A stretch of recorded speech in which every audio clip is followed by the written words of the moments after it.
This is Mr. Anderson for Kellogg Community College, and thanks for watching as we do a little introduction to geometric sequences.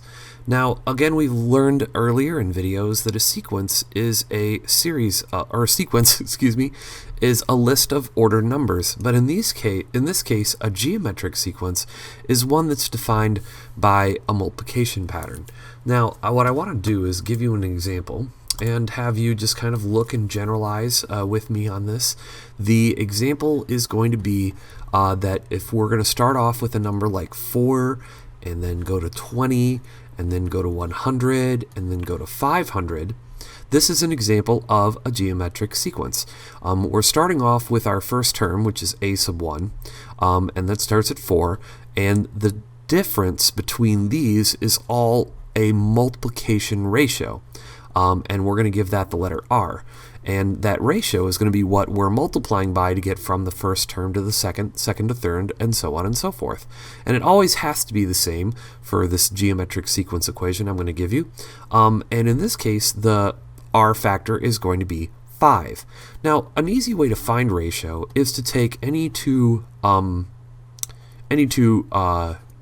terms in your sequence, as long as they're consecutive, and dividing the one that's later divided by the one that's earlier. Or, you can write this in terms of n, such as like n plus 1 over n, a sub n plus 1 over a sub n.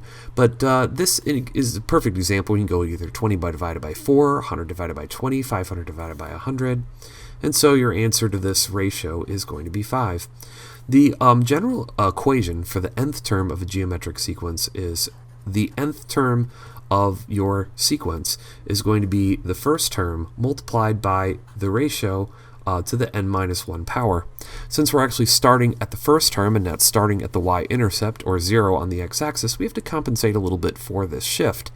And if you are familiar with shifting or translating on an x and y axis, we're always going to be, it's always kind of opposite of what you think, so the minus 1 actually shifts it forward.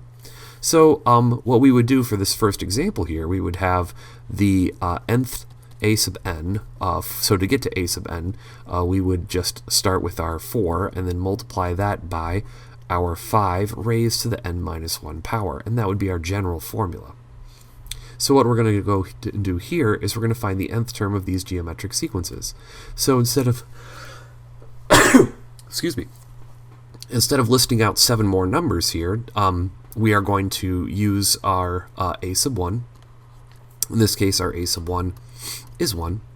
And then we're going to look at this difference here. This ratio is going to be 5 because 25 divided by 5 is 5. So this gives me my ratio. So my a sub n is equal to, or in this case, a sub 10 is equal to 1 times 5 raised to the 9th power.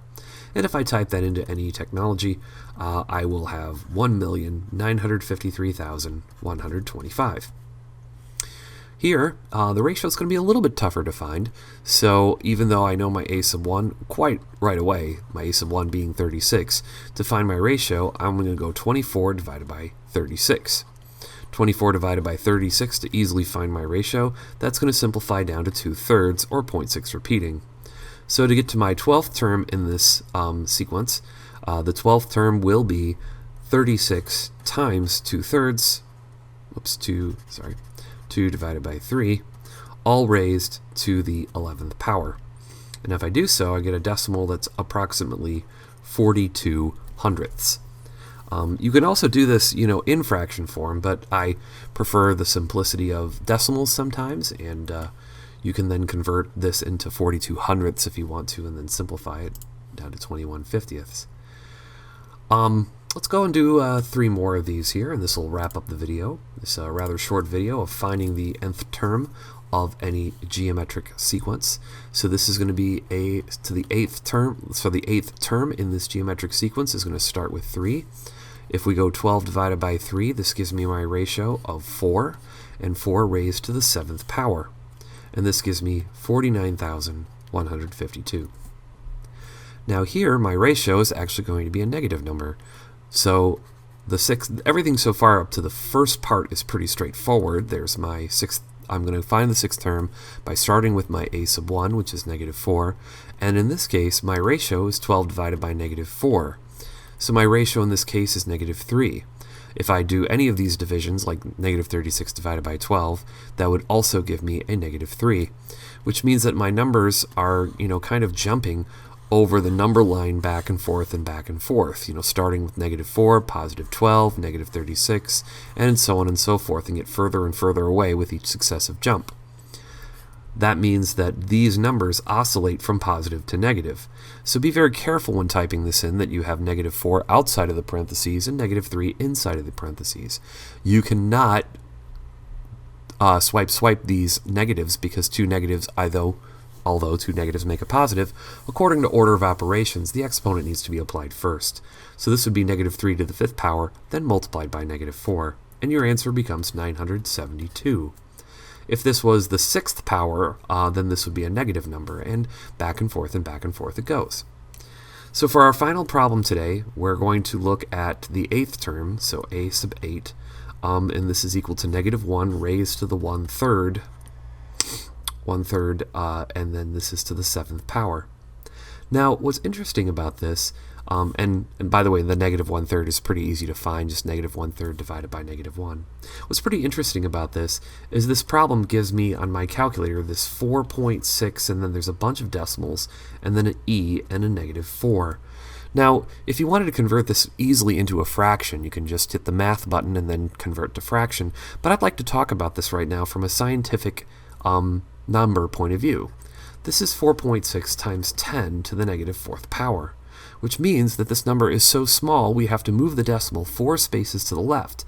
So that would be 1, 2, 3, and 4. So if we move the decimal 4 spaces to the left, we get a decimal and then 3 zeros and 4 6. Now again, you can convert this into a fraction if you kept the whole decimal there and used the calculator, but I like to remind myself a little bit about these exponentially small numbers. So if you see the e negative 4, you must convert this. I mean, you can't leave it like this on the test because that's not proper scientific notation.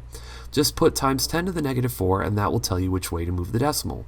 The negative means move to the left. If this was positive, like a 10 to the positive 6, you'd move the decimal 6 spaces to the right.